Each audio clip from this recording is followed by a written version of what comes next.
of DLA Ignite. With me today, I've got Dr. Douglas Kong, and we're going to talk about a blueprint to reduce stress in business. And Douglas and I are going to talk through this.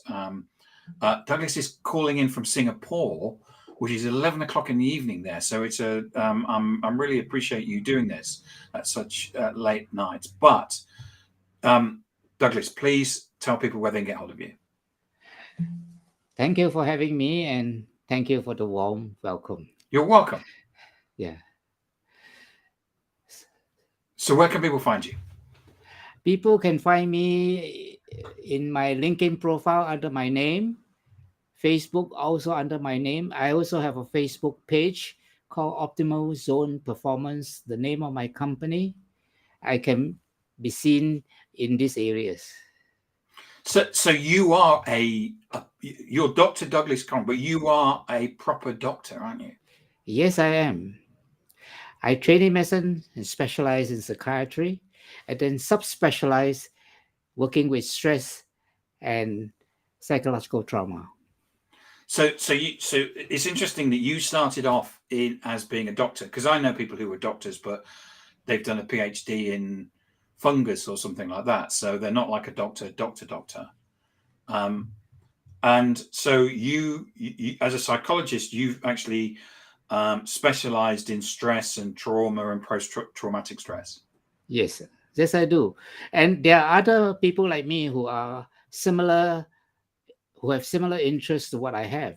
So I'm not that unique. There are Oh, come on, not you many, are. but there are. Thank you. I'm gonna. There's a thing that makes you more unique, which is not only were you you weren't just satisfied in being a psychologist and specializing stress and trauma, but you also did a business exam. Yes, I did. Yes. So you've got this skill in terms of the medical piece, but also learning about business as well. Yes, that's because of the way I work. Because when I help patients and clients with stress, I not only deal with the symptoms, but my preference is to deal with the cause, whatever it may be. So people with marital or family problems, I deal with that. And when business executives and business owners, entrepreneurs come to me, I deal with the cause, which has to do with their business. And that's how I start reading management books to understand it so that I can help to solve their problems better. Because if you go into what we in the UK call a chemist, but the Americans call a drugstore, Yeah. And you look on the shelves, most of the things that they sell are to treat symptoms rather than actually the cause of the illness. Indeed. And you've always said that your methodology is about treating the symptoms. Sorry, treating the cause. Treating the cause. That's indeed. So that's because I myself has been a patient. I used to suffer as a young man from social anxiety, as well as a lot of similar things, very inadequate about myself. And through therapy, through self-help, I managed to overcome these. And I've been helping people all my life. And because of the way I experience it, that's why I look at the cause and not just the symptoms. And I think that's a great way, that if you have you've learned through experience, you're able to be far more sympathetic to the person if you understand the situation. Indeed. And sometimes when patients say, "Oh, you'll never understand, you never had depression," and I look at them in the face and I said, "I have been through depression, I have been suicidal, I understand." And that's very impactful for them to know. Hmm. So you through your experiences of working with people around stress, Also the business experience that you have as well. You've come up with this 5-stage blueprint. So do you Yes, want to talk? indeed. Do you want to talk us through that? Yes. When I help business owners and entrepreneurs with their stress and I deal with the cause of the problems, most of the time, the problem that they face in their business is financial. And to be very honest about it, it's cash flow. Mm. And so when you help to sort out their problems, sometimes when I first started, I honestly don't know how. But over time, as I talk to more and more of my clients, as I read more management books, I began to have clearer ideas and eventually formulate them into this, what I call the 5 alignments. Now, the first of these alignments has to do with cash flow, which is marketing. In order for your marketing to be successful, it's not enough just to put a Facebook ad or a Google ad and expect sales to come in. No, it doesn't happen that way. You have to align your branding, your business model, your product and services with the needs of the marketplace. What is the pain that your customers would feel? What are the outcomes they are looking for? When you align this, your marketing will get results. And so that will improve the cash flow, the business will survive. The other set of problems that business owners have to do with other issues, which, because I'm a systemic person, I think of it in a systemic way. Right. So it has to do with the various systems. So the other 4 alignments have to do with that. The second alignment has to do with human resources or your people, your employees. And when it comes to that, it's not just employing them and paying them a salary, because your employees are the one who face the customers. Yeah. They represent you. So they got to show the best face of yours and your business. And to do that, you have to engage them. You have to talk to them, listen to them, acknowledge their feedback, motivate them with appropriate rewards. Note, I didn't say adequate, because I think in some countries, they're willing to pay the minimum wage. That doesn't motivate people. Yes. Yeah. So if they're adequately rewarded, they're motivated and they're loyal to you. So as you engage your employees, they will engage the customers and give you the income that your business is looking for. The next alignment has to do with business processes. It's in business processes that a business can actually maximize its profit by reducing the cost of running the business as much as you can. And how do you do that? By regularizing, by having your steps all itemized in a standard operating procedure. Now, when you do that, it makes your training of your employees easier. It makes everything that you do duplicable. And above all else, because you have a standard operating procedure, you can minimize wastage. And that's where the savings come from, you see. And if your employees are engaged, they will do it with all their heart. And that's where it's all fit in. So these 3 are the basic foundation of value creation, which brings in the income.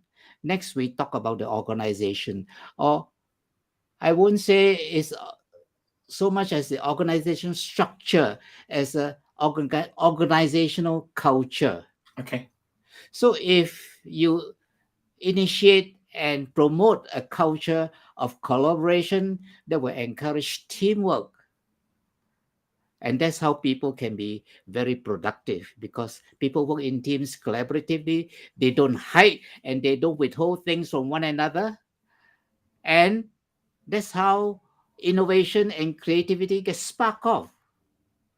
So they can be very innovative and creative in the way they serve their customers, whether it's service or in selling their products. Mhm. So this organizational culture is terribly important. And if a business owner engage his management team, who in turn engage the lower levels of employees, you can imagine what impact this business will have on the customers and the community. Now, notice I say about engaging customers, about initiating collaboration, a culture of teamwork, and so forth. So, what kind of leadership, what kind of leader you must be to be able to do that?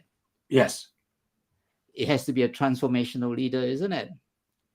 So, the kind of conversation you have with your people has to be what is called a coaching conversation, as some coaches call it, or as some psychologists call it, a conversational intelligence, where Okay. in whatever you say Yep. to your people, it has to be supportive, it has to be positive, so that they are encouraged by what you say. So when they make a mistake, you don't reprimand them. You ask, what can you learn from them? If you have to do it again, can you do it better? In what way can you do it better? Now, most business owners knows a lot of things, and they want to give answers all the time when there's a question. No, a transformational leader is not Mr. Know-all. He encourages growth by stimulating his employees to think for themselves by asking questions like, what is your view of this? You know, what can we do together, individually, and as a team? And when you do that, you become a very effective leader. Of course, when it comes to tasks, you have to be very firm and disciplined. When I was a reservist officer at a reservist camp, and I observed all the different batches of uh, soldiers with their officers, the best officers I've seen are the ones who focus very much on tasks, very much on getting the work done, on getting the objectives fulfilled. But they were the ones who were most pally and most friendly with their soldiers. And the soldiers loved them because they were very generous with their soldiers, you know, paying for refreshments, paying for a end of training party, the kind of thing.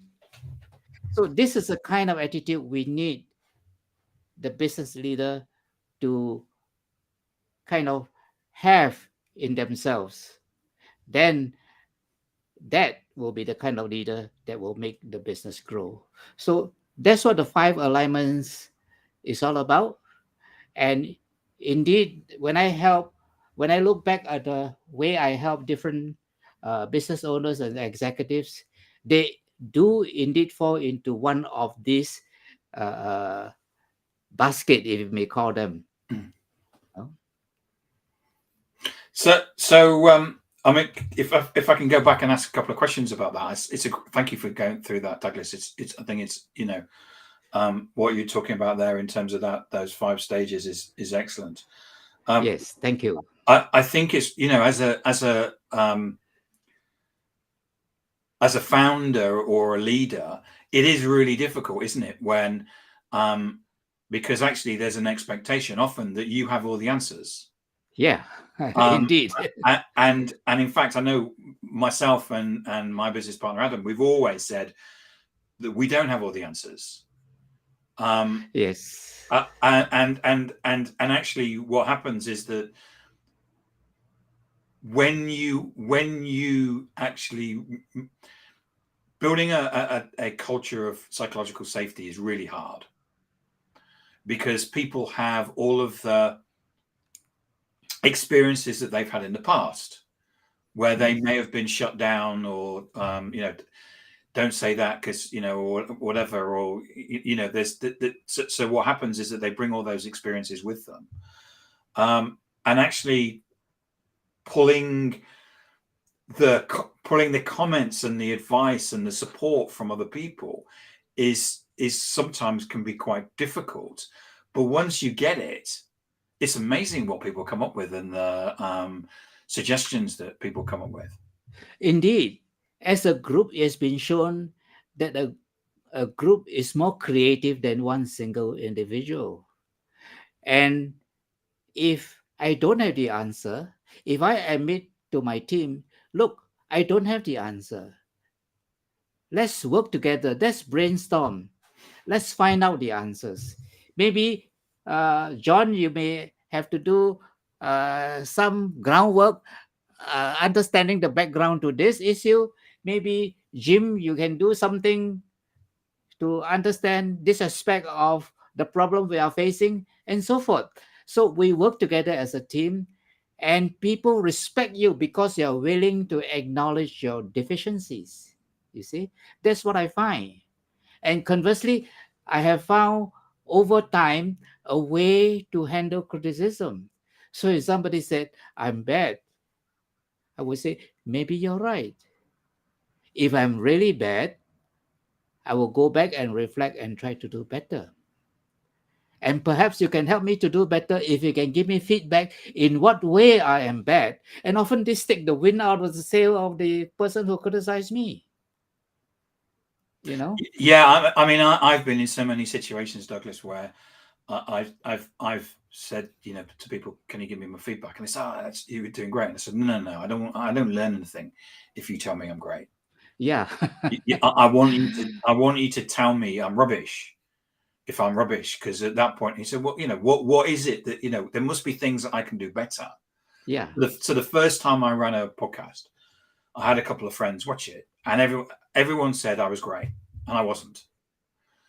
And one friend said, took me to one side and actually said, what you need to do is he said, you're being too British. What you have to do is you have to sort of like be more like I'm doing now. Because what happened, that's what people expect you to do on video. Yes. Rather than just sort of like sit there and ask questions or whatever. And it took me probably a year, 18 months to actually really learn how to do it. And I'm still not brilliant at it. But it was that person. I really, really respect that person for giving me that advice. Absolutely. Yeah, absolutely spot on. And because I've been through therapy as a young person, I imbibe all these ideas very easily. Yeah, and getting feedback, I think, is so important. The other question I've got for you is one of experimentation, and having a culture of failure. I think we deal with failure by adopting what is known as the growth mindset, which is to say that failure is not an end point. It is a stepping stone. It is a lesson. So, what is a lesson? If I don't learn the lesson, I will repeat the failure until I learn the lesson. Right? And so, the growth mindset is about asking questions. It's about seeking for not just answers, but deeper answers to the same thing. So we grow and we become better. It's through our failures that we obtain success. This piece of proverb is found in all languages. If we don't fail, we never succeed. Conversely, if we succeed, we don't learn what it is, why it is, or how it is we succeed. Until we fail, then we learn why. There's a famous product that's used all through the world called WD-40. Yeah. And the story is that basically it was the 40th